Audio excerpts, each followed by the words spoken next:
જય શ્રી કૃષ્ણ। મારું નામ છે દક્ષા અને મારી ચેનલનું નામ છે ગુજરાતનો જાયકો। એમાં તમારું સ્વાગત છે। આજે આપણે લઈને આવ્યા છીએ ખાટી મીઠી અને તીખી ચટણી ખાંડીને બનાવવાની છે।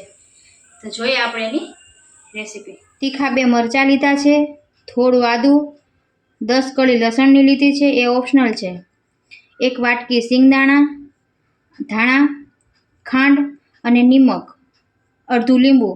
હવે આપણે એને ખાંડી લેવાની છે। સિંગદાણા ખાંડી લઈએ બરાબર, થોડું લસણ પણ નાખી દઈએ।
આ થોડું અધકચરું ખંડાઈ જાય એમાં થોડી ખાંડ નાખી દેવાની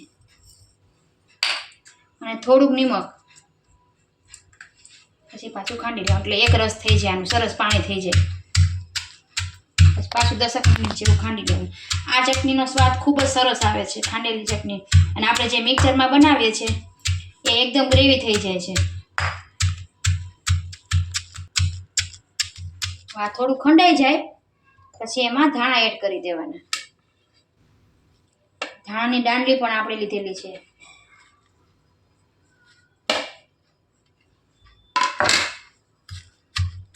જેમ ખંડાતું જાય એમ થોડા થોડા એડ કરતું જવાનું।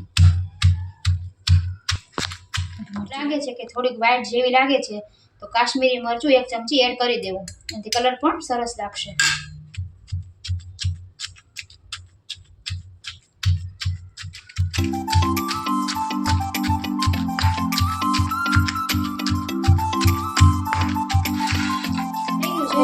હજી થોડાક ધાણા એડ કરી દઈએ। લીંબુ લાસ્ટમાં એડ કરવાનું છે।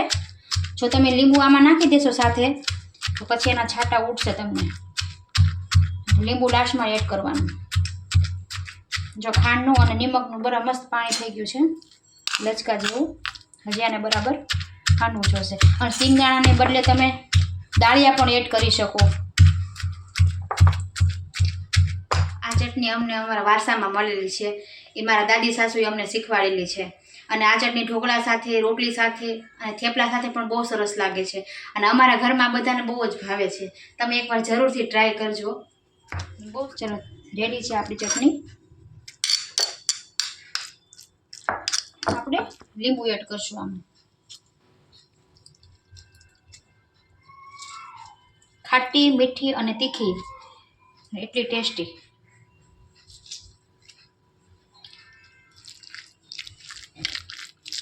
લીંબુ લાસ્ટમાં જ એડ કરવું। જો મિક્સરમાં બનાવશો તો હા એકદમ ગ્રેવી થઈ જશે। અને આમ જો તમે જોઈ શકો છો એકદમ મસ્ત છૂટી છૂટી સરસ બની છે। ચલો આપણે હવે સર્વ કરીએ।